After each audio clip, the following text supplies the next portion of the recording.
In the deep silence of space, far beyond the main trade routes and colonies, a small Deathworlder outpost called Haven Reach orbited a lonely blue planet. The crew there was used to quiet days. They monitored signals, charted asteroid paths, and occasionally guided small transport ships passing by. Most of the time it was calm and uneventful, just the hum of machines, blinking lights, and the gentle vibration of the ship's engines. But one day something unusual happened. A soft, broken transmission flickered across the communication screens. It was faint at first, almost like static. Then a voice came through, weak, frightened, and filled with pain. "Help us, they are coming," it said. The message repeated over and over, broken by static and silence. The crew froze. They had received distress signals before, but this one was different. It wasn't from a Deathworlder ship or any allied colony. The signal came from deep within neutral space, territory where no one had claimed protection or control. Most civilizations ignored those zones. Too dangerous, too far, too uncertain. But for the Deathworlders, danger was not a reason to stay away. It was a reason to act. Captain Rhea Voss, the commanding officer of Haven Reach's fleet ship Iron Resolve, leaned forward as the sound repeated again. Her eyes narrowed and her crew waited for her command. She was known for her calm voice and unshakable sense of duty. "Trace it," she ordered quietly. The technicians began working quickly, their fingers moving across glowing consoles. Within minutes, they confirmed the source, an unknown alien system several light years away, completely unprotected. "Do we know who sent it?" Rhea asked. "No identification, Captain," replied the communications officer. "But the language matches an older translation file from the Kareth species. They're a peaceful people, mostly farmers and traders." Rhea took a deep breath. She remembered that name. The Kareth were not warriors. They had no army, no defense fleets. They had always avoided conflicts, choosing trade and diplomacy over weapons. If they were calling for help, it meant something terrible had happened. The crew exchanged uncertain looks. Everyone knew what this meant. Responding to an SOS this far from home meant crossing into unpredictable regions. Pirate zones, uncharted asteroid fields, and possibly hostile territory. But turning away from it would mean abandoning innocent lives. For Deathworlders, there was no question of what to do. Their culture had a saying, "If you can help, you go." Captain Rhea stood from her command chair and looked around the control deck. "Prepare the long-range scans," she said. "I want to see everything between here and that signal. And alert Fleet Command, we may have to move." Her words carried a quiet strength that lifted the crew's spirits. They had trained for battle, for rescue, for survival, but most of all for honor. And honor meant answering a cry for help, no matter where it came from. As the night shift began, the engineers worked tirelessly. The ship's scanners mapped the route toward the alien signal. The holographic display filled with glowing stars and red-marked hazards. The signal itself kept repeating, faint, broken, but constant. Every time it played, it seemed to grow weaker, like a heartbeat fading away. In the crew quarters, the conversation revolved around the message. Some wondered who they were, the ones coming for the helpless voice in the recording. Others worried it might be a trap. There were stories in the galaxy of false distress calls luring ships into ambushes. But Rhea Voss didn't believe that. She trusted her instincts, and those instincts told her that the voice was real, terrified and desperate. She replayed the message alone in her quarters that night. The faint voice echoed softly, almost pleading. "Help us. They are coming." The sound was broken by static and then silence again. Rhea looked out of her window into the endless stretch of stars. She thought about her home world, a place where storms and predators made life harsh, yet the people learned to survive together. They didn't run from danger. They faced it. That was what made them Deathworlders. Not cruelty or power, but courage. By the next morning, the scans were complete. The path was dangerous but manageable. The system that sent the signal was surrounded by a small asteroid belt. But beyond that, it was clear. The technicians had done their best to clean the transmission. The clearer version revealed more words now, spoken in a trembling voice. "They are destroying our cities. Please, anyone." That was all Rhea needed to hear. She contacted Fleet Command. The holographic screen flickered, showing the stern face of Admiral Sarek. "Captain Voss," he greeted her. "I've read your report. You believe the SOS is genuine?" "Yes, sir," she replied. "It matches the known Kareth frequency. I recommend we respond." The Admiral hesitated. It's outside our protection zone, Captain. If we intervene, we could provoke a conflict. With respect, sir, Rhea said firmly. If we do nothing, it won't be a conflict, it'll be a massacre. There was a long silence. Then the Admiral nodded slowly. Understood. You have provisional authorization to investigate. Proceed with caution, Captain. But remember, this may not be a rescue. It could be war. Rhea's expression didn't change. If it's war, Admiral, she said quietly. Then it's one we didn't start, but we will finish. The line went silent, and the decision was made. Across Haven Reach, alarms sounded as orders were transmitted. Crew members ran through the metal corridors, preparing iron resolve for departure. Supplies were loaded, fuel reserves checked, weapons primed. The hangar deck filled with the sounds of footsteps, engines, and the clang of metal crates. From the observation bay, one could see the great shape of the iron resolve against the stars, its silver hull marked with the Deathworlder crest, a symbol feared by enemies and respected by allies. It was not just a ship. It was a promise. As they made final checks, the crew gathered briefly in the command deck. Some were nervous, others excited. Many had fought before, but this mission felt different. It wasn't a patrol or a border defense, it was a call to help strangers. Rhea looked at them, her voice steady and warm. I know what you're all thinking, she said. This isn't our world and these aren't our people. But when someone asks for help, we don't ask where they're from. We ask what we can do. The Deathworlders have always stood for something bigger than survival. We fight so others don't have to. Her words filled the room with quiet determination. The crew members nodded, their hands tightening on their stations. One of them whispered, We'll bring them home, Captain. Moments later, the engines roared to life. The ship's hull glowed as it broke orbit, leaving Haven Reach behind. The stars stretched into long lines as the ship entered hyperspace, chasing a faint signal across the galaxy. Inside the control room, the SOS continued to play in the background, soft, broken, and desperate. The crew listened in silence, each one imagining the faces of those who had sent it.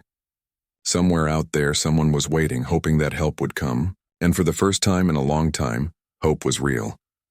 Captain Rhea Voss stood by the window, watching the stars blur. She whispered to herself, almost like a promise. Hold on. We heard you. No one on that ship knew what awaited them, whether they were flying into a trap, a war, or a graveyard. But they all knew one thing with certainty. The Deathworlders had received an SOS and they were going to answer it. No matter what. The news of the strange SOS spread quickly through Deathworlder Command. In less than a day, the story had reached every officer, engineer, and pilot across the nearby fleets. The moment Captain Rhea Voss's report was confirmed as genuine, the entire system went into motion. Orders were sent, ships were recalled, and preparations began for what was officially called a humanitarian response. But everyone knew the truth. This would not be a simple rescue. The message was a cry for help from a dying world, and Deathworlders never ignored such calls. In the massive hangar bays of Fleet Command, warships stood ready, lined like silent giants under the glow of industrial lights. Technicians ran across metal platforms, shouting to each other as they fueled ships, loaded cargo, and checked every weapon system.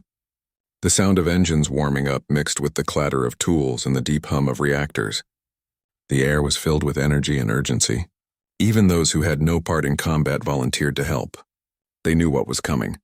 Captain Rhea's ship, Iron Resolve, was chosen to lead the mission. She stood on the command deck, watching as her crew prepared for departure. The bridge screens glowed with data, star charts, supply manifests, and encrypted orders from command. Rhea's expression was calm but focused. She knew every life aboard depended on her decisions, and the mission ahead could mean war. Yet she also knew there was no choice. The Deathworlders' code demanded action. The fleet engineers worked without rest. Massive containers of food, water, and medical supplies were stacked beside racks of missiles and plasma cannons. It was a strange sight, relief crates and weapons being loaded side by side. But that was the Deathworlder way. They brought compassion and strength together. Wherever they went, they carried both hope and fire. Lieutenant Aaron, the ship's weapons officer, walked beside Rhea as she inspected the deck. "Captain," he said, glancing at the supply list, "are we sure we'll need all this firepower? The mission's classified as humanitarian." Rhea gave him a small smile. "Aaron, you've served long enough to know one rule. Never go to a rescue unprepared. Hope for peace, prepare for war. He nodded silently, understanding her words. That was the Deathworlder creed. Protect the weak, but never underestimate the strong. Meanwhile, in the lower decks, the medical teams were busy setting up triage units. The chief medic, Dr. Lynn Vereen, supervised the loading of portable hospitals. We don't know what we'll find, she told her team. Could be injuries, disease, radiation, anything. Be ready for it all. Her team nodded and continued packing sterile kits, emergency shelters, and scanners. Their ship might be built for war, but the crew had hearts ready for mercy. Outside the ship, the rest of the response fleet was assembling. Dozens of vessels shimmered under the bright lights of the orbital docks. Destroyers, carriers, supply barges, and escort ships. The fleet stretched for miles, their hulls marked with the dark gray and blue insignia of the Deathworlder forces. Civilians watched from the colony windows as the great ships aligned for departure. To outsiders, it looked like the beginning of another war. But to those who understood, it was a mission of compassion armed with strength. Captain Rhea stood before her crew one last time before launch. They gathered in the main hangar, hundreds of faces staring at her, waiting. She didn't speak like a commander giving orders. She spoke like a leader reminding her people who they were. We don't know who sent the call, she began. We don't know what waits for us out there. But we do know one thing, someone is in danger. Someone trusted the stars to bring their message to us. We will not fail them. We will not ignore them. The Deathworlders never walk away from a cry for help. Her words were met with a silent determination that filled the room like a living force. These were people raised on worlds where survival was earned through courage. Their ancestors had fought beasts, storms, and endless wars, yet still, they built a civilization that valued empathy as much as strength. That spirit now guided them into the unknown. When the final preparations were done, Rhea gave the order. All hands to stations. Launch in 10 minutes. The fleet's engines ignited one by one, casting blue light across the docking platforms. The vibration shook the metal floors, and the roar of power filled every corridor. The ships rose slowly, their massive frames moving into formation. The communication lines buzzed with voices, flight controllers giving clearances, captains exchanging coordinates, engineers confirming readiness. As the Iron Resolve took position at the front, Rhea's second-in-command, Commander Hale, approached. Fleet Command confirmed our route, he said. We'll have to pass through the Nerean Drift, uncharted and unstable space. Navigation will be rough. Then we'll take it slow, Rhea replied. We're not leaving anyone behind in hyperspace. Hale smiled faintly. You make it sound like we're going into battle again. Rhea looked out at the fleet through the viewport. We are, she said softly. Only this time the enemy is silence, and silence kills more than guns do. Within moments the countdown began. 10 seconds to hyperspace, the helmsman announced. Rhea tightened her grip on the armrest. The stars outside stretched into bright lines as the engines reached full power. Then with a final burst, the ships vanished into the blinding blue of hyperspace. The journey was long and uncertain. Days passed as the fleet crossed vast stretches of empty space. The crew rotated shifts, monitored systems, and trained continuously. They ran drills, evacuation drills, landing simulations, emergency repair scenarios.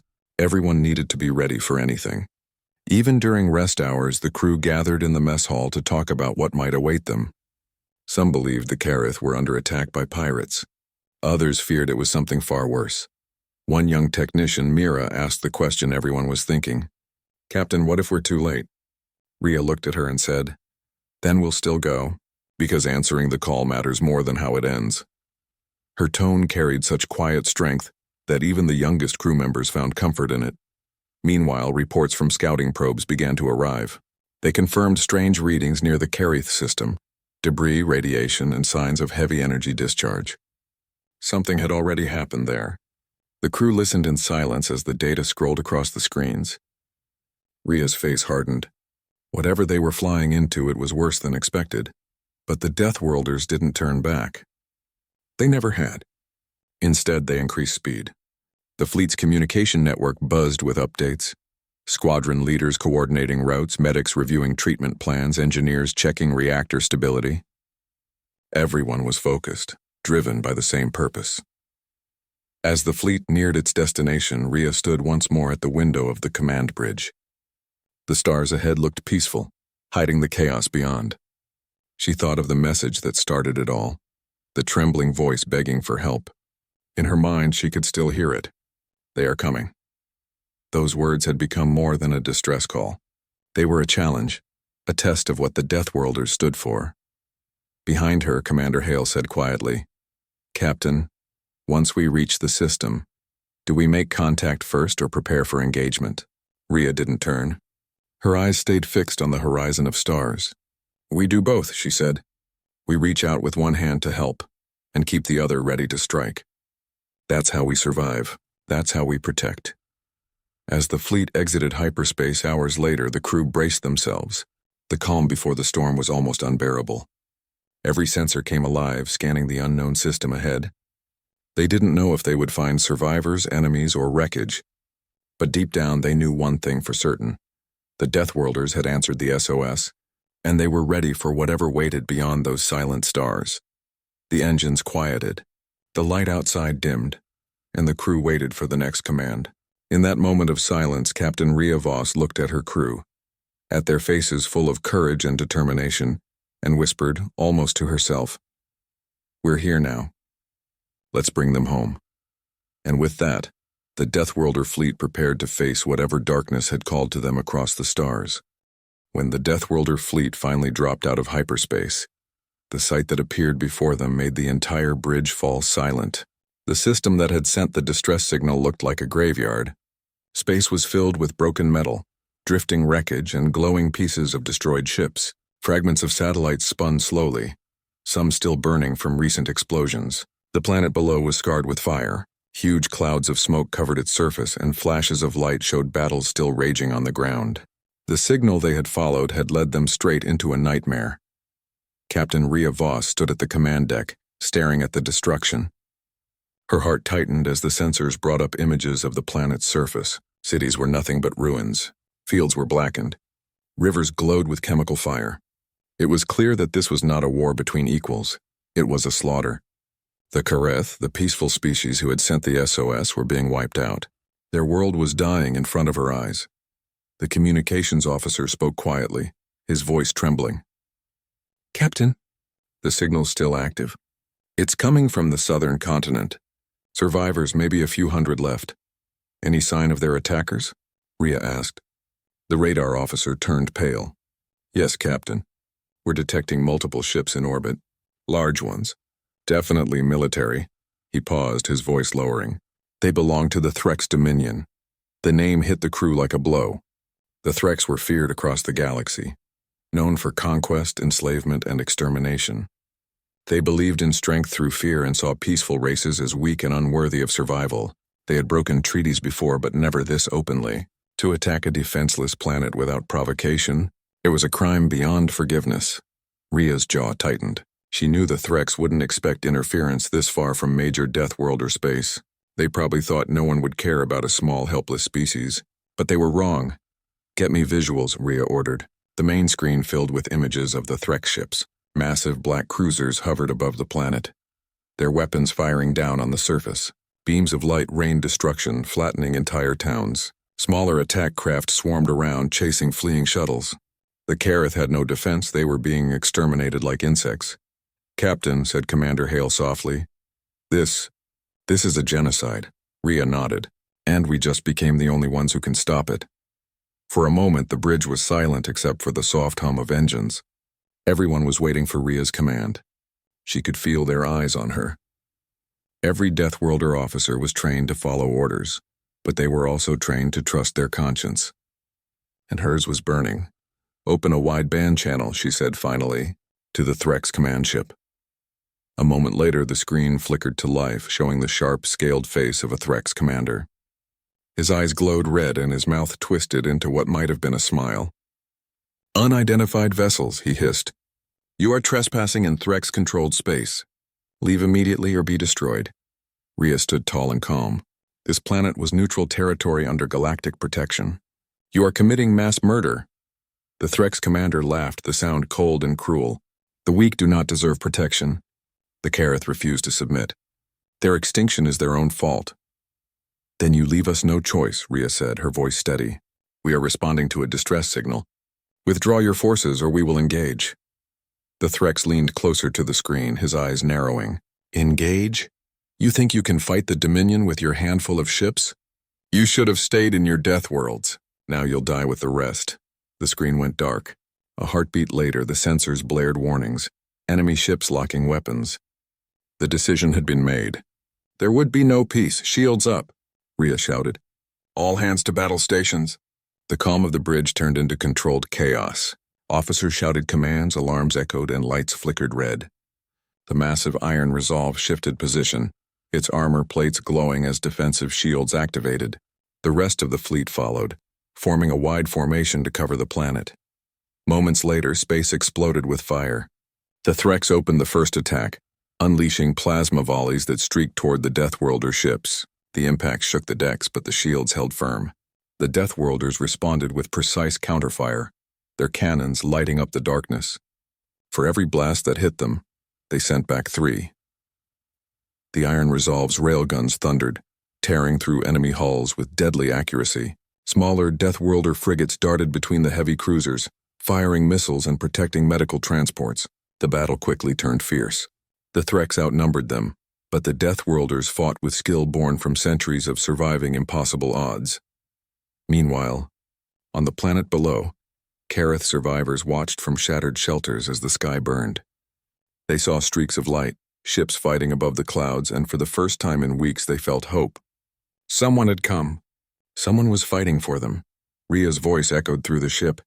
Send landing teams to the surface. Prioritize the southern continent. Those are our survivors. Dropships broke away from the main fleet, descending through the burning atmosphere. They weaved between falling debris and enemy fire, determined to reach the survivors. Inside the landing ships, soldiers and medics held tight to their seats. Some prayed, others checked their weapons. They knew many of them wouldn't return, but not one hesitated. The Threx tried to block them, but Deathworlder fighters intercepted, engaging in brutal dogfights across the sky. The air filled with explosions and streaks of light. The sound of engines roared as the dropships broke through and touched down on the ruined planet. On the ground, chaos reigned. Buildings burned and the air was thick with smoke. The Kareth were scattered, terrified, hiding wherever they could. When the first Deathworlder soldiers appeared in their armored suits, the survivors thought for a moment that new enemies had arrived. But then they saw the Deathworlders carrying children, guiding the wounded, shouting for medics. They realized the giants in black armor had come to save them. Captain Rhea watched the battle unfold from orbit. Her voice was calm, but her eyes were sharp as steel. Focus fire on their command ships, she ordered. Break their coordination. Her fleet obeyed without hesitation. In perfect formation, the Deathworlder ships unleashed concentrated volleys at the Threx flagships. Explosions lit up the void, and one by one the enemy cruisers began to fall. The Threx fleet wasn't prepared for such fierce resistance. They had come to crush a defenseless planet, not to fight a fleet of Deathworlders ready to die for strangers. But the battle came at a cost. The Iron Resolve shook as another blast hit its side. Sparks rained from the ceiling and smoke filled the bridge. We've lost secondary shields, shouted the engineer. Reroute power from the forward batteries, Rhea commanded. Keep firing! Her tone carried absolute certainty, and that certainty spread through the crew. They refused to back down. Every ship fought like it carried the last light of the galaxy within it. After hours of relentless combat, the tide began to turn. The Threx ships started retreating, their formations breaking apart. The Deathworlders pursued only far enough to ensure the planet's safety, then stopped. They had not come for conquest, they had come to protect. When the last enemy vessel vanished into hyperspace, the battlefield fell silent. The space around Kareth was filled with debris and smoke, but for the first time since the SOS had been sent, the planet was free. Rhea leaned back in her chair, exhaustion visible on her face. Status? She asked quietly. Commander Hale replied, Casualties are heavy. We lost 3 ships, several damaged. But the survivors, Captain, they're alive. A small smile touched her lips. Then it was worth it. As rescue ships began landing, the Kareth people emerged from hiding. They looked up at the Deathworlder vessels hovering in the sky, massive, battle-scarred, and beautiful in their strength. The message they had sent had been a desperate cry in the dark, and against all odds, someone had heard it. Captain Rhea Voss stood at the viewport watching the planet below. The smoke still rose and the fire still burned, but life remained, She thought about the Threx commander's words, "The weak do not deserve protection," and she felt a cold anger deep inside. The Threx had believed mercy was weakness. Today, the Deathworlders had proved them wrong. As the fleet began rescue operations, Rhea whispered to herself, "No one attacks the helpless under our watch." Her voice was soft, but it carried across the bridge, filling the air with quiet pride. The SOS had been answered.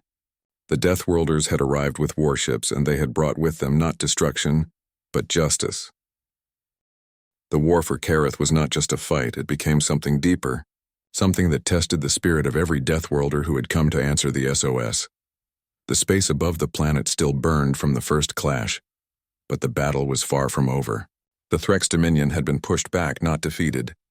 Their surviving fleets regrouped in the dark side of the system, preparing for another assault. They were furious that a species they called barbarians had dared to challenge them. But the Deathworlders were ready. They had seen the destruction, the bodies, the ruined homes, and their hearts burned with purpose. They were not there to conquer. They were there to protect, and they would not stop until the last innocent life was safe. Captain Rhea Voss stood in the command room of Iron Resolve, her eyes fixed on the planet below. The ground teams had begun evacuation efforts. Thousands of Kareth survivors were being brought to safe zones, though many more were still trapped under rubble or hiding from enemy drones that still hunted through the cities. The situation was desperate, but the Deathworlders worked tirelessly.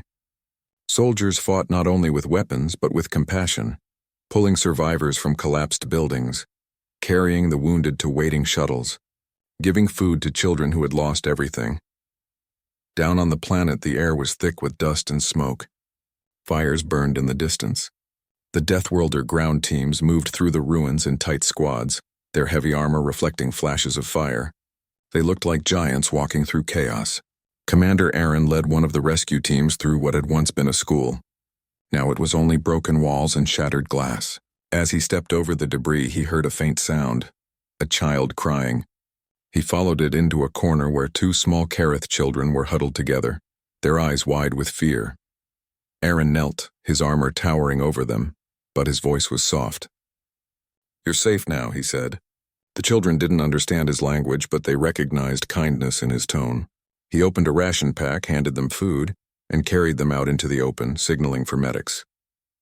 Around him, soldiers were doing the same, rescuing whoever they could, covering each other from enemy fire, refusing to retreat until every survivor was found.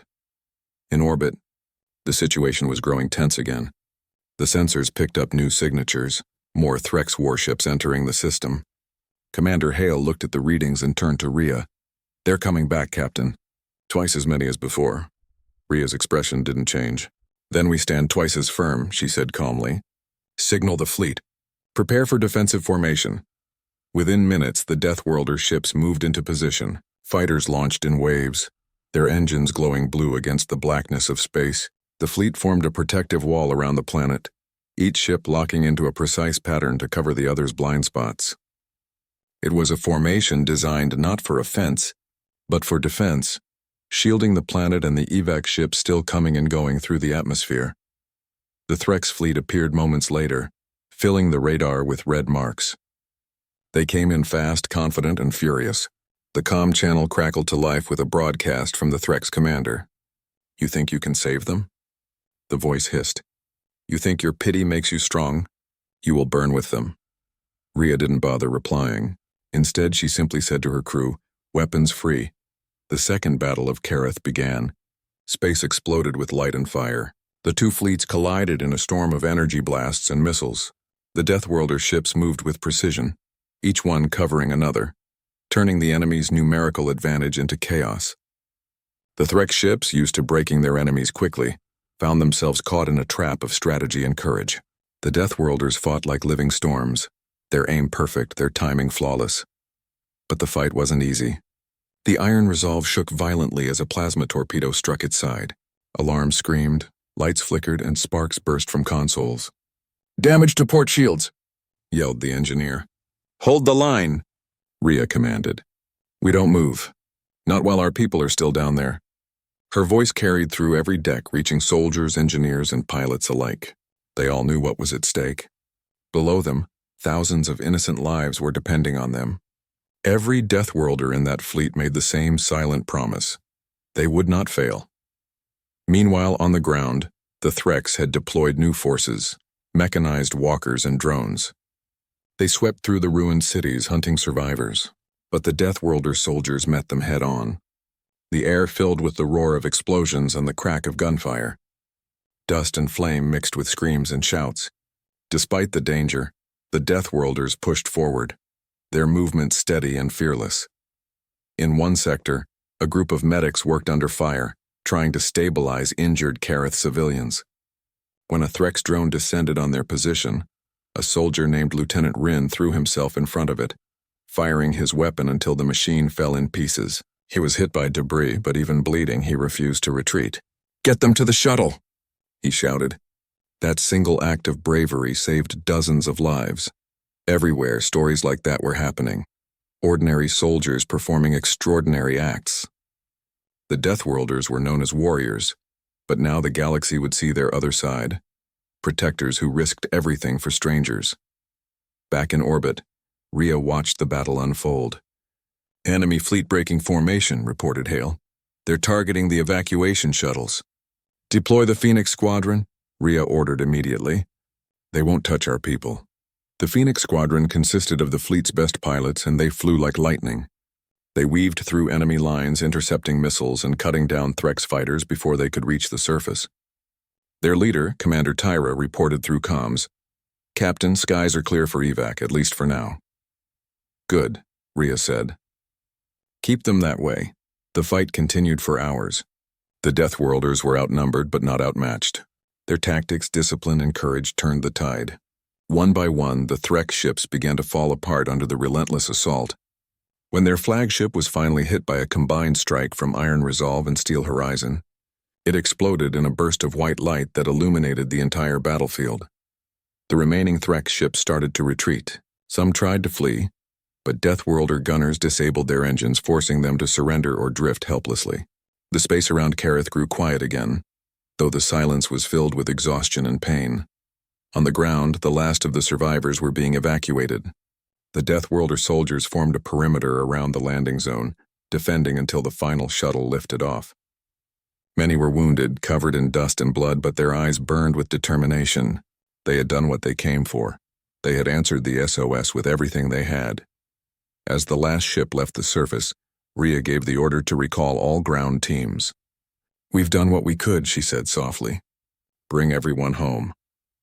Hours later, as the fleet regrouped in orbit, the reports began to come in. Casualties were high.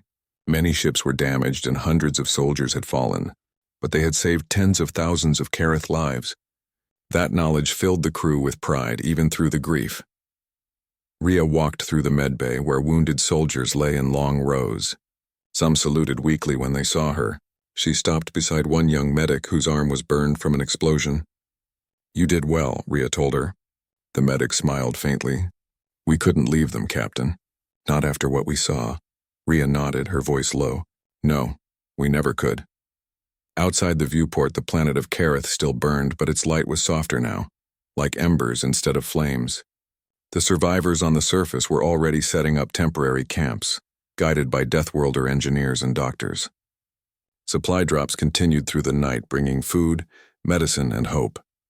When the transmission came from the Kareth leader, it was short and emotional. The translator struggled to convey the words, but the meaning was clear.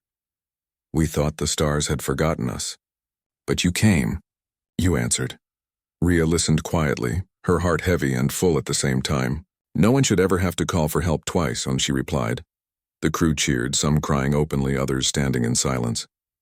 They had seen the worst of war, but also the best of what they could be. For the Deathworlders, it was never about glory or conquest. It was about standing between life and death, even when the universe turned its back. As the fleet began its slow journey home, the stars shimmered outside the windows, reflecting on the hulls of ships that had fought not for power but for mercy. They had come to a dying world carrying weapons, but they left carrying something greater, the unshakable proof that even in war, compassion could be their strongest weapon. And though many would never return, their sacrifice became a promise written across the stars. Whenever a cry for help was sent, No matter how far, the Deathworlders would always come. Weeks had passed since the battle for Kareth ended, but the echoes of war still followed the Deathworlders. The fleet drifted silently through space, many ships scarred and worn. The once bright armor of iron resolve was now dull and marked with black streaks where plasma fire had scorched its hull. Inside, the corridors carried a heavy quiet. People spoke in low voices, moved slowly, and carried the weight of memory in their eyes. They had won, but the cost was high. Thousands of their soldiers had not returned. For every life saved on Kareth, a Deathworlder had given their own. Captain Rhea Voss stood alone in the observation deck, looking out at the endless stars. In their reflection, she saw faces of those she had led into battle and those she could not bring back. Her hands were clasped behind her back, but her thoughts were far away, replaying moments she wished she could change. She had done her duty, but duty never made the loss easier. Every commander learned that victory could feel like mourning. As she watched, the planet Kareth came into view on the monitor. A world still wounded, but alive. The survivors were rebuilding. Deathworlder engineers and medics stayed behind to help them plant new crops, rebuild homes, and clean the ruins. The once broken cities now had movement again, children running, lights flickering back to life, the first signs of recovery. For Rhea, it was a reminder that hope had survived, and that, she told herself, was what mattered most. Down on the surface, Commander Aaron walked through the newly established settlement zone. The air was cleaner now, the smell of smoke replaced by that of rain and earth. He watched as Kareth citizens worked side by side with Deathworlder volunteers. Soldiers who once carried rifles now carried tools, repairing shelters or setting up generators. Aaron smiled faintly as a group of Kareth children surrounded a tall Deathworlder medic, trying to mimic his stride. They were laughing, a sound that had been absent for too long.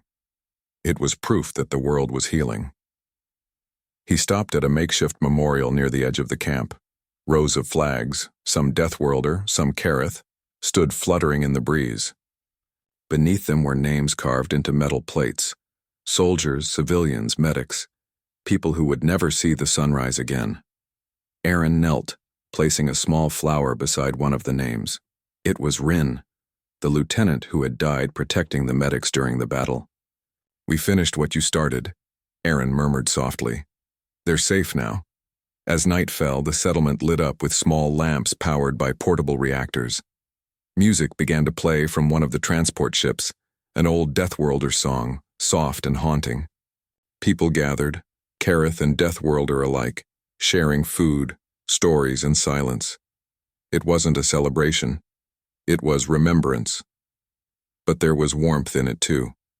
A shared understanding that they had endured something together, something that had changed them all. Meanwhile, in orbit, the fleet received a message from the Galactic Council. For years, the Deathworlders had been seen as dangerous, unpredictable, too violent to trust. Many civilizations had kept their distance, fearful of what a Deathworlder fleet could do if provoked. But now, after Kareth, everything was different. The broadcast was simple. "To the people of the Deathworlds, the Council acknowledges your actions. You have shown not only strength, but compassion. The galaxy has witnessed your courage. The survivors of Kareth live because you chose to act when others hesitated. The Council extends its gratitude and offers an invitation to stand among us as equals, as guardians." The crew gathered in the command hall to hear the message. When it ended, silence filled the room. No one spoke for a long time. For centuries, Deathworlders had been seen as outcasts, feared for their nature. But now the galaxy was calling them protectors. Many of them didn't know what to feel: pride, disbelief, maybe even peace. Rhea turned to her officers. "We didn't do this for recognition," she said quietly. "We did it because no one else would." Commander Hale nodded. "Still, maybe now they'll understand who we really are." The message spread quickly across every Deathworld colony. Families who had lost loved ones received news of what their people had done, how their sons, daughters, and friends had saved a world from extinction. The names of the fallen were spoken with honor. Across distant planets, memorials were built in their memory. The story of Kareth became more than just history, it became a legend. Months later, Rhea visited the planet herself. She walked through the same streets that once burned under enemy fire. Now the walls were painted again, gardens bloomed in courtyards, and laughter echoed where screams once had. As she passed, Kareth citizens greeted her with respect, bowing slightly or placing their hands over their hearts. One young boy ran up to her, holding a small carved wooden ship. "This is for you," he said, his voice shy. "My mother says you came from the stars to save us." Rhea knelt and smiled, accepting the gift. "No," she said gently. "We just came because someone called for help." That night she joined Aaron and Tyra by the fire near the memorial site. The stars above seemed brighter here, unpolluted and endless. They sat in silence for a while, listening to the soft wind and the distant hum of generators. Finally, Tyra spoke. "Do you think it's over?" Rhea shook her head. "It's never over. Somewhere out there, someone else will need help. Someone else will call." Aaron nodded. "And we'll go again?" Rhea's eyes reflected the firelight. "Always." In the months that followed, the Deathworlders began to receive more messages. Distress, calls from colonies under attack, planets struck by disasters, stations lost in the void. Each one carried the same desperate tone as Kareth's SOS, and each time, the Deathworlders answered. They became a symbol of intervention, a living shield that the galaxy had once feared but now relied upon. The Threk's dominion, humiliated by their defeat, began to retreat into their own territory. Their fleets no longer roamed freely. They learned to avoid systems where Deathworlders patrolled. The balance of power in the galaxy had shifted, not through conquest, but through compassion backed by strength. Years later, a memorial station was built in orbit above Kareth. It was shaped like a ring of light, visible even from the surface. Inside were the names of every soldier and civilian who had perished in the war. Visitors came from across the galaxy to see it. Some came to mourn, others to learn, and some simply to understand. Rhea stood at the heart of the station during its dedication ceremony. A representative from the Kareth people gave a short speech. When our world cried out, the stars answered with thunder. But inside that thunder was mercy. The Deathworlders came not to destroy, but to defend. They showed us that even those born in harsh worlds can carry gentle hearts. Applause filled the chamber, soft and sincere. Rhea didn't speak. She didn't need to. She looked around at the faces, Kareth, Deathworlder, council delegates, and realized that this was the true victory. Not the destruction of enemies, but the creation of understanding. Later, as she stood by the viewport, Aaron approached her. "You know," he said quietly, "the galaxy's starting to call us the saviors from the death worlds. Kind of dramatic, isn't it?" Rhea gave a small smile. "Maybe. But if it makes people remember what we did, I don't mind." They watched as a new generation of ships launched from the fleet below, sleek, fast, built not just for war but for rescue. Each one bore the emblem of Kareth, a single star over an open hand. It was a symbol of promise, of what the Deathworlders had become. Before long, the fleet's next mission alert came through, another SOS, another distant cry for help. The bridge came alive once more, officers taking their stations, pilots running pre-flight checks, medics preparing supplies. The engines began to hum, filling the air with that familiar vibration of purpose. Rhea looked around at her crew. They were tired, scarred, but stronger than ever. "Set course," she said. "Someone needs us." The stars stretched before them as the fleet moved forward, light trails glimmering behind each ship. They had left behind a world they had saved, but their journey was far from over. Across the galaxy, whenever hope began to fade and despair settled in, one message would remind everyone of what was possible. The Deathworlders received an SOS, and they answered. And with that, The fleet disappeared into the endless dark, heading once again toward the sound of a call for help, carrying with them not just weapons, but the unbreakable spirit that had turned fear into faith and war into hope.